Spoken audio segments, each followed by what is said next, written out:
Hello, friends. Let's discuss current affairs. We begin with a question on Tom Cruise. We all know Tom Cruise, the Hollywood superstar, who's given us a lot of joy, especially through his movies like, the Mission Impossible series. Tom Cruise has just received the honorary Oscar. This is for a lifetime achievement. In fact, this please understand that he in the past had been nominated 4 times for the Oscar, but for two different categories, best actor and best supporting actor, but on none of those occasions did he win the Oscar. But given his contribution and enormous star power, he has received an honorary Oscar. Now, what's his surname? Mapother. Thomas Cruise. His full name is Thomas Cruise Mapother. Actually, that's his dad's name was Mapother Fourth. His papa was Mapother the Third. Okay, so you all know these guys now, don't you? You see, DiCaprio, he's a Hollywood. In fact, DiCaprio, like Tom Cruise, is a Hollywood superstar. So is Tom Hanks. Brad Pitt comes close, so does Johnny Depp. Johnny Depp's most famous movies would include the Pirates of the Caribbean series. That franchise was awesome. The guy, he stars as John Sparrow. But if you look at a guy like DiCaprio, if you haven't watched one of his best movies, The Revenant, is something that you should watch. The Revenant. In fact, I think he received an Oscar for this. Uh, Tom Hanks's latest movie, I think, is Otto, OTTO, Otto. And Brad Pitt, of course, the guy he starred in a lot of movies, including the Ocean series, Ocean 10, 11, 12, 13 series. Which country has approved the sale of, $700 million worth of missiles called NASA arms to Taiwan? Where's Taiwan? This is Taiwan, tiny Taiwan. Okay. This is China. China has protested the US sale of arms to Taiwan. Why? Let me spend a few minutes here, and I'll use red again. This is Taiwan, pretty small country. Its capital is Taipei. Okay. This country historically has been called the 23rd province of China, because China says Taiwan is a part of our country, while Taiwan says, no, we are an independent country. The official names of Taiwan and China, respectively, are Taiwan is called the Republic of China. This is the official name, the Republic of China, while China is called the People's Republic of China. This is the official name. The People's Republic of China here, and this is the Republic of China. See, this country became a separate country in the year 1949. What happened at this time? For about 2 decades, starting the 1920s, almost 3 decades, the the Communist Party of China, is also called the Chinese Communist Party, had a running rather massive war with the KMT, which is the Kuomintang. I'm spending about 5 minutes on this so that you get a little background on this. Kuomintang, my friends, is in short called the KMT. Okay. These were called the nationalists, while the CCP is the communist, basically the group of communists. Now, the communist and the Kuomintang nationalists, they fought for power. Ultimately, in 1949, the CCP defeated the Kuomintang, and the Kuomintang leaders escaped to Taiwan. This is where they established the Republic of China. The rest, of course, became what is called the PRC, the People's Republic of China. Now, China today has 22 provinces. China has 22 provinces. And China says Taiwan is the 23rd province of China. That's it. China says Taiwan is the 23rd province of China. But Taiwan, as I repeat, let me repeat what I said earlier. Taiwan says we are an independent country. But very few countries in the world recognize Taiwan as an independent country. That's because the sheer power, the money power that China has. So earlier countries in the Pacific Ocean, tiny countries like Tonga and all, they used to recognize Taiwan and not be the PRC. But now, because of the sheer money power, the military might of China, those countries have disavowed Taiwan, and have now acknowledged China to be the supreme power. And they also acknowledge what is called the One China policy. One China policy. What is the One China policy? The One China policy says that Taiwan is a part of China. Is a part of China. So that's the idea. Um, in 1974, you know, the Americans signed a deal with the Taiwanese government saying that if the Chinese would attack you, we will be there to assist you militarily. That is, we'll come to your rescue. But then look, this is what is called the strategic ambiguity. The government of China has an ongoing relationship with, you know, has a strong relationship with the Americans, and the Chinese have a strong relationship. But when it comes to Taiwan, you know, America maintains a very strategic relationship. But this is what is called strategic ambiguity. China, yes. Economic ties, yes. Deep economic ties, deep political ties, and everything is fine. But when it comes to, Taiwan, deep defense ties, and because see, America sees Taiwan as a launch pad in case of any war against China. But the distance is very small here, pretty small. So even today, the Chinese are circling this area. They have circled this area through military means and all. So yeah, it is a matter of time before China would occupy Taiwan. Yes, because the current president of China, what's his name, Xi Jinping, has categorically stated that my life goal. In fact, he's not in as many words, but he said that we will incorporate Taiwan. We'll go for the peaceful unification of Taiwan into China. But if necessary, if that is not possible, that is, peaceful means are not possible, we'll use military means. By hook or crook, Taiwan will be incorporated into China. This is communist, this is democratic. So that's a bit of the story here. Yeah. Padma Shri awarded Salumartha Timmakka, who passed away recently, was a noted environmentalist. She was from Karnataka, and she died. Many say 114 years old, but that's a matter of dispute. Okay, it's a matter of dispute. Um, Please understand that these things are very dicey. Some say that she was born, 114 years ago, but current estimates put her age to be around 90, 92 something. Let's not get into those things. Now, why did she become famous? See, because she could not have children of her own, she began to plant banyan trees along the way of to her village.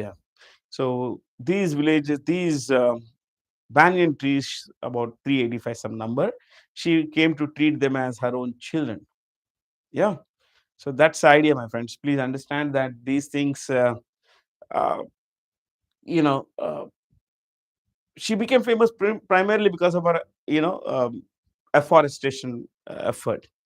It may surprise you, and it does not surprise me, because I was in 1998, 97, 98. I sent her, I used to send her 500 rupees every month as a money order. After a story on her was featured in what is that magazine? Outlook magazine. Yeah, there used to be some page in the beginning of the magazine that would feature an environmentalist or someone who would make a huge difference to our society.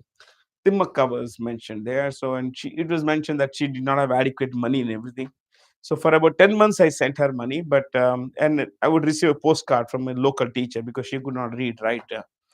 But then after that, this postcard stopped coming even when I was sending money. So I stopped. I was worried that someone was eating away that money. Anyway, that's how I know Timmakka. Yeah.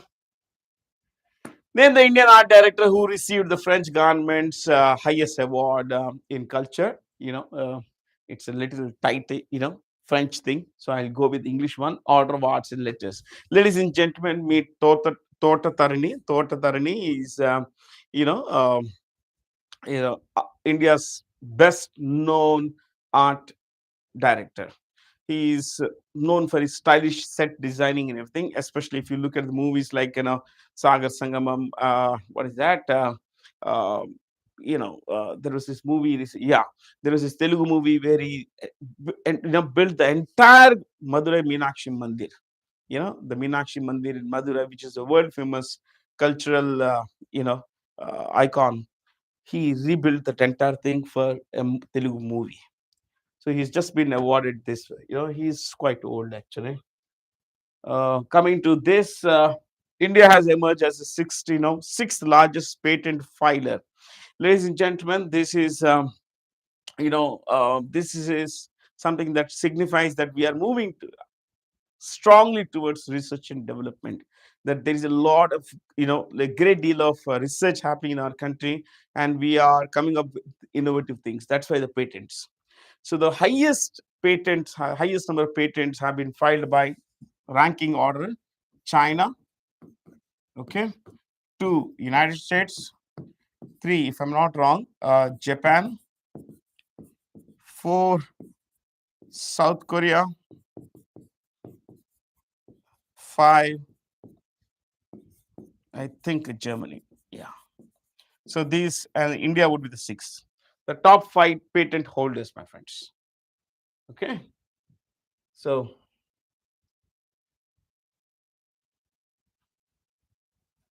I think I'll just go through this, the menu. Where is the menu? Oh, it's coming this side. It happens all the time. Who chaired the 32nd meeting of the Northern Journal Council? No, Journal Councils were first established in 1956. These are not constitutional bodies. Please remember this. Journal councils are not constitutional bodies. Okay. They were established by an act of parliament. So these are statutory bodies. Okay. The first Journal Council was established in 1956. 5 were established. Okay. Northern, Southern, Eastern, Western, and Central. In 1972, another one was added. 1972, Northeastern Council, Northeastern, zone, Journal Council was established. So, who is the head of this, journal councils? They are always headed by the Home Minister. The Home Minister is the ex officio chairperson of the journal councils. So, whoever is the Home Minister, by virtue of being that, becomes the chairperson of the journal councils. Please also know that this journal council comprises chief minister plus 2 other ministers nominated by the governor of the state. Okay, so then there are advisors and all that. The idea is to discuss issues of mutual interest and all. That's what a journal council does basically. Okay, so Amit Shah, as you know, is the Union Home Minister. Piyush Goyal is Union Minister of Commerce and Industry. Prime Minister Narendra Modi there, who also holds a lot of other portfolios. Plus Nirmala Sitharaman here, holds 2 ministries. One is finance, the other is corporate affairs. Then we could look at Rajnath Singh. As you know, he is the Union Minister of Defense Affairs. Okay. So, I was going back. I think I should be going forward.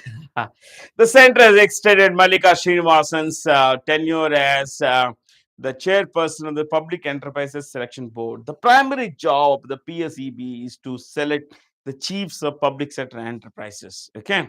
So she has been her tenure has been extended. Who is this Mallika Srinivasan?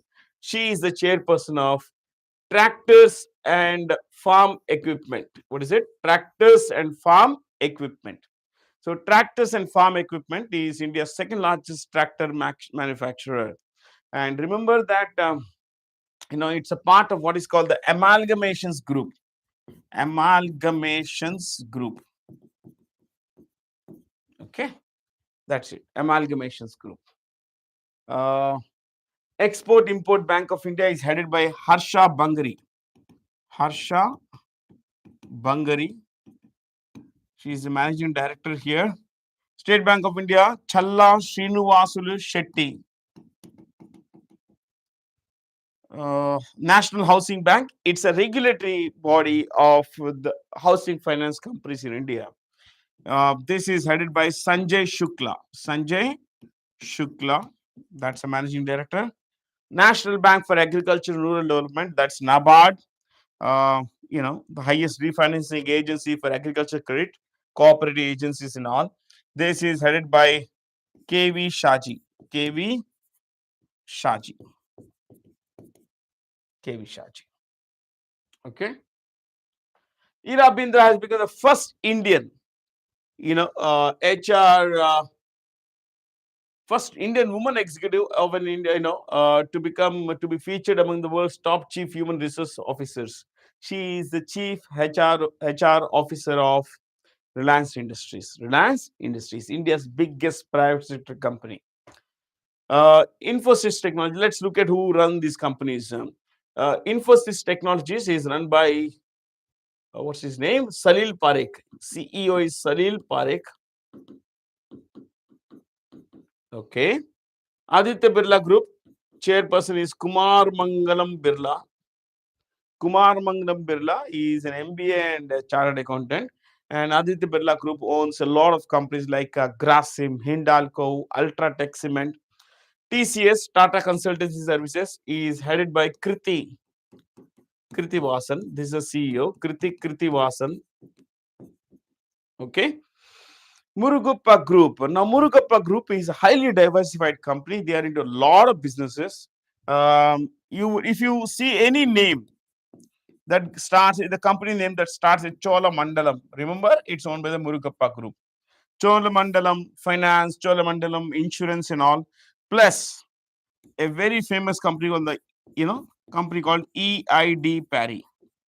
EID Parry. EID Parry, my friends. It is named after a guy called Thomas Parry who started a confectionery company.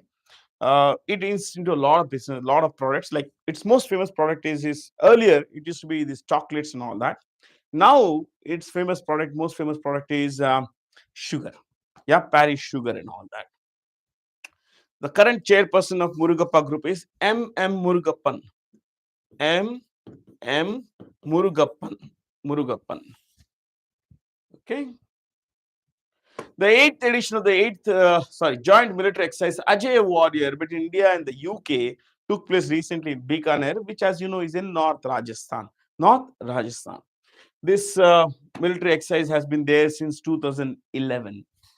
And India has had military exercises with a lot of these countries, including Indonesia, which is, I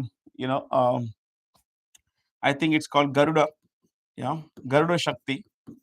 See, Garuda is a national bird of, it's also the national emblem of Indonesia. Okay. France, they have this exercise called Varuna. USA, Yuddh Abhyas, Vajra Prahar, plenty of them. Nepal, Surya Kiran.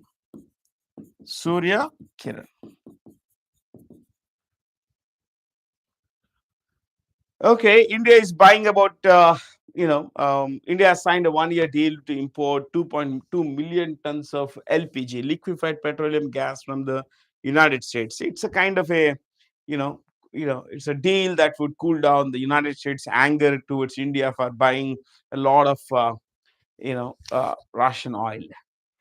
So we have been buying a lot of our oil from Russia, but majority of our gas comes from Qatar. This graphic from Money Control will give you a lowdown on where do we import our gas from. India is the 4th largest consumer of natural gas in the world. The largest is the United States. Okay, you see this here. Most of our gas comes from Qatar, and of course, you look at this US 18.5%. It will go up. Likely to go further up than the United Arab Emirates. Angola, Nigeria are in Africa. India has been diversifying, a lot of our sources for energy needs to meet our energy needs. Please know that India is the third largest energy consumer in the world. The largest is the United States, followed by China, and of course, India in the third place.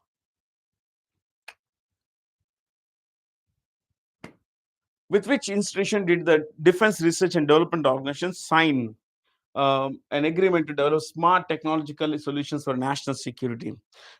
We recently signed it. DRDO recently signed a deal with the Gati Shakti Vishwavidyalaya, which in the past was called National Rail and Transportation Institute. National Rail and Transportation Institute. This is based in a place called Vadodara. It's based in a place called Vadodara. Okay, so the idea is to develop, solutions to meet the emerging needs in transportation, better, safer ones, and all that. So they offer a lot of education courses like BTech in aviation engineering, rail engineering, and all. Okay, DRDO is headed by Dr. Samir Kamath. Samir Kamath. Dr. Samir Kamath. Meet Jack Sinner. This is the world #1 men's tennis player.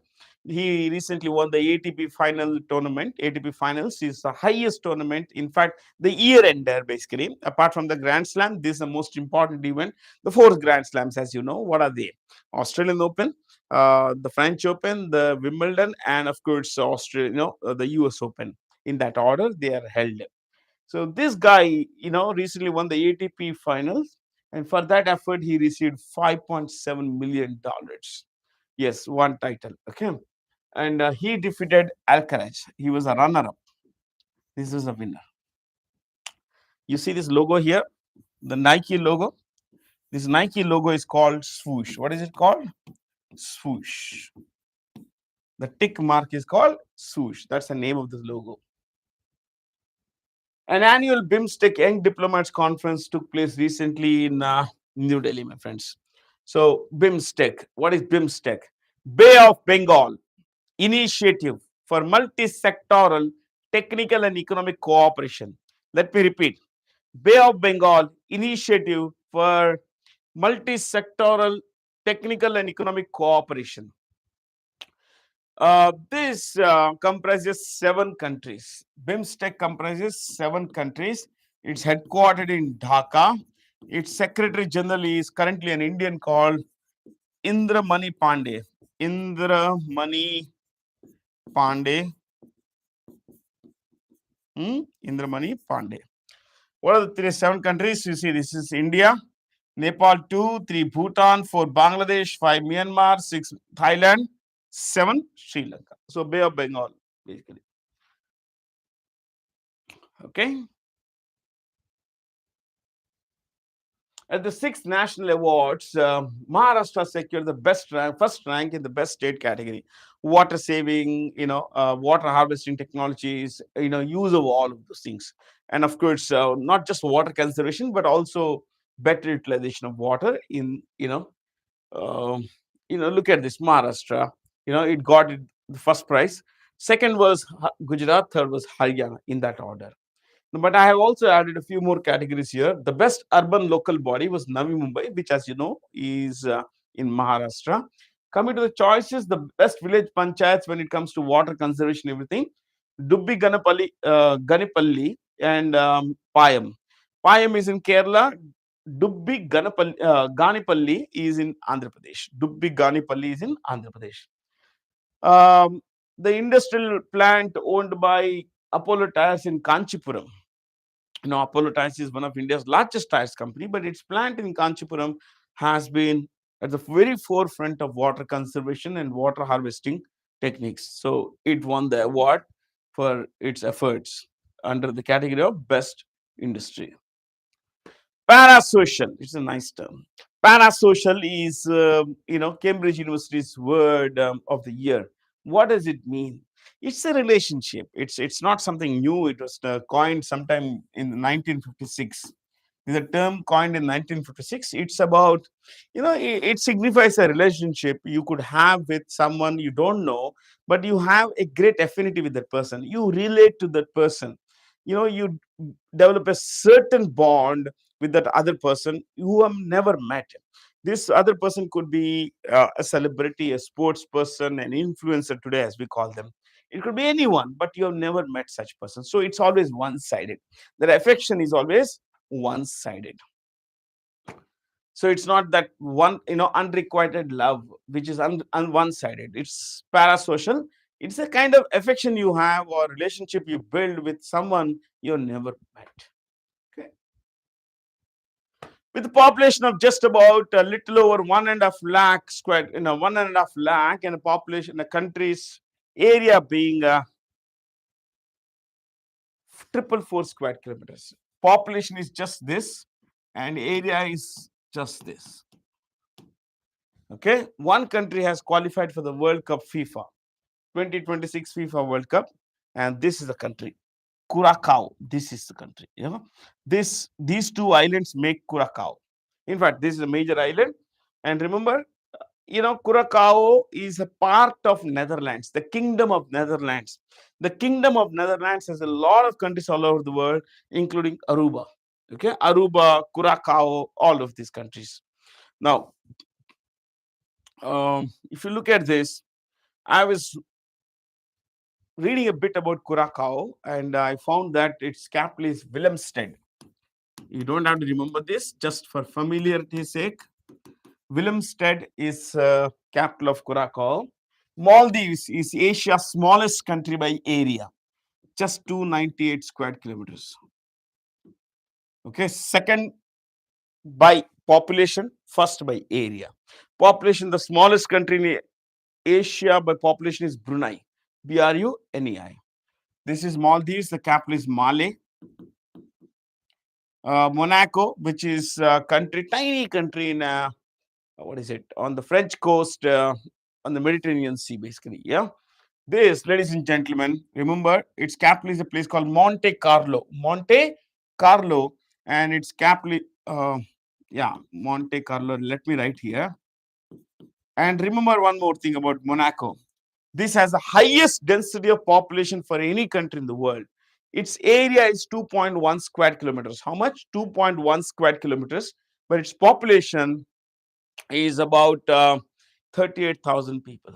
So 38,000 people live on 2 square kilometers of area, giving it a density of about 19,000 square persons per square kilometers, which you should know makes it the most densely populated place in the world. Densely populated country, not place. Tuvalu is in Pacific Ocean. Its capital is Funafuti. It's a very small place, Funafuti. Liechtenstein. This is a tiny country in it's about 160 square kilometers. It's a squeeze between Switzerland and Austria. Switzerland and Austria. And its capital is a place called Vaduz. What is it? Vaduz. So I just discussed the capitals of these places. The West Indies here, please. By area, the biggest country in the West Indies is Cuba. By population is Haiti. Who is a co-CEO, Chief Executive Officer of the a little over $6 billion AI venture project named Prometheus? Who was Prometheus? Prometheus, my friends, was a guy who was pro-mankind, who stole light, fire from the gods and gave it to mankind. And that's the beginning of what they say, civilization. So, of course, it's all myth and all. We don't know how true it is. But there are two CEOs. One is this, the other is Vikram Bajaj. He worked for Google in the past. And what's the main agenda of, Prometheus as an AI company? To develop AI tools to help in solving real world manufacturing and engineering problems. Develop tools, engineering tools, AI built, AI engineering tools, AI manufacturing tools that would help solve problems. Okay. So it's basically to do with AI, real world AI. Arvind Srinivas is a co-founder of a company called Perplexity. This is one of the world's leading AI firms, Perplexity. Which city hosted the 25th Deaf Olympics? Deaf Olympics. People who are hard of hearing are referred to as are called deaf. So who don't have the hearing capacity, they're called deaf. For them, there are separate Olympics, Deaf Olympics, and they were held in Tokyo. Okay, and they were held recently in November. And remember one thing, about 78 countries participated. Can you believe this? 78 athletes from 78 countries. How many athletes? Nearly these many athletes participated in the in the Deaf Olympics, at the Deaf Olympics. And the top place finisher in the medals was Ukraine with 32 gold medals for a total of 100 medals. Ukraine won 100 medals, of which 32 were gold. India came in 6th. We did a good job. 9 golds for a total of 20 medals. 9 golds for a total of 20. These are summer, 25th Summer Olympics. Summer, let's make it in put it in caps. So the winter, 2026, I think, 27, winter Deaf Olympics will be held in a place called Innsbruck. Innsbruck, which, as you know, is in Austria, Europe. Is it? Austria, Europe. Regarding the QS World University Rankings for Sustainability, the best university in the world is Lund University in Sweden. Okay, it has scored a perfect 100. You could say this. ID Delhi took the 123rd spot, India's number one. ID Delhi took the world's best 123rd spot. Please know. Okay, India's best is ranked 123rd in the world. India has 103 universities. The 4 most represented universities. See, India had the highest number of institutions. Highest is, of course, United States, 2 UK, 3 China. 3 China. Okay. Which state has announced the United Kingdom as a partner for the Hornbill Festival? The Hornbill Festival is always held in Nagaland. It's always held in Nagaland. See, Nagaland is home to a lot of tribes, and each of these tribes have their own festivals. But all the tribes come together for the Hornbill Festival. And you see this. The aim of the Hornbill Festival is to revive and protect the rich culture, the local culture, the rich local culture of Nagaland. While for tourists like us, let's say we go from here, it means a better understanding of the Naga people, isn't it? And the culture of Nagaland. Who is the chief minister here? Nephew, Rio. Okay, Meghalaya, Conrad Sangma.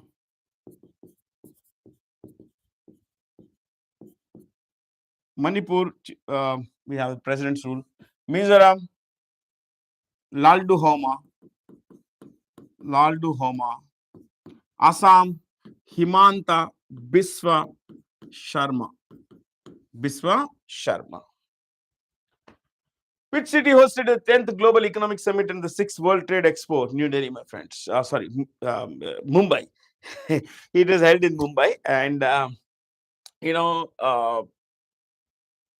main theme was accelerating global trade. The idea is to ensure that while we accelerate trade, it comes through better partnerships, connectivity and resilience, that we bounce back from pretty hard times. Okay. Now, this is held in, of course, Mumbai.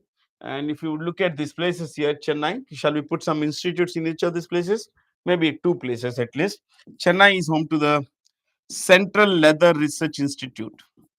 Ahmedabad is home to PRL, Physical Research Laboratories. Yeah. According to the State Bank of India, India's real GDP will grow at 7.25% in the Q2, the second quarter of the current financial year. But yesterday, the data came out. and the data said that India's GDP grew at 8.2%.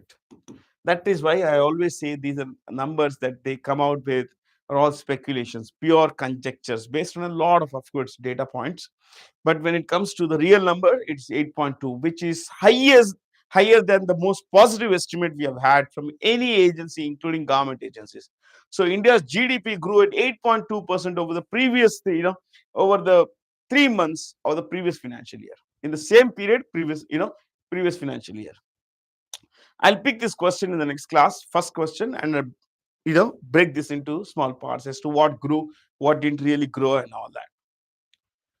Dash announced the launch of its UK Forum, a strategic industry platform aimed at deepening bilateral technology and trade partnerships between India and the UK. The answer, of course, is NASSCOM, which, as you know, is the National Association of Software and Service Companies. The National Association of Software and Service Companies. Okay, this is the it has a chairperson and it has a president. The president is usually there for a longer period. Okay, Rajesh Nambiar. And coming to chairperson, it is Sindhu Gangadharan, who, as you know, is the MD of SAP Labs India. So she is the head of SAP Labs India. Okay. In the case of these choices, I'll just expand on the full forms. FISB, Federation of Indian Micro, Small and Medium Enterprises. I'll repeat. Federation of Indian Micro, Small and Medium Enterprises. Okay. ASOCHAM, Association Associated Chambers of Commerce and Industry. Okay. FICCI, Federation of Indian Chambers of Commerce and Industry. CII, Confederation of Indian Industry. What is it? Confederation of Indian Industry. These are all trade bodies. Okay. The RBI has announced the interlinking of the UPI with the target instant payment settlement system of the Euro system. Euro is there in about 19-20 countries. Now it's going to be 20 countries. And all of these countries have a UPI kind of instant money payment system called Target. But remember, nothing in the world is as efficient as the UPI, Unified Payments Interface, developed by NPCI, National Payments Corporation of India. Okay. What about the choices here? Commonwealth of Nations. It has 56 member states headquartered in London. Most of the 56 members are those which were once a part of the British Empire. African Union has 55 nations headquartered in, I think, Addis Ababa, which, as you know, is the capital of Ethiopia. ASEAN,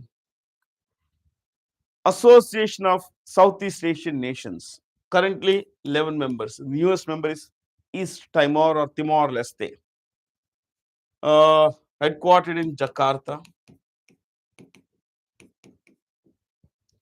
Mercosur, which is a trade bloc in South America. It has 5 members and it's headquartered in Montevideo. What is it? Montevideo is the capital of a country called Uruguay. The capital of Uruguay. Okay.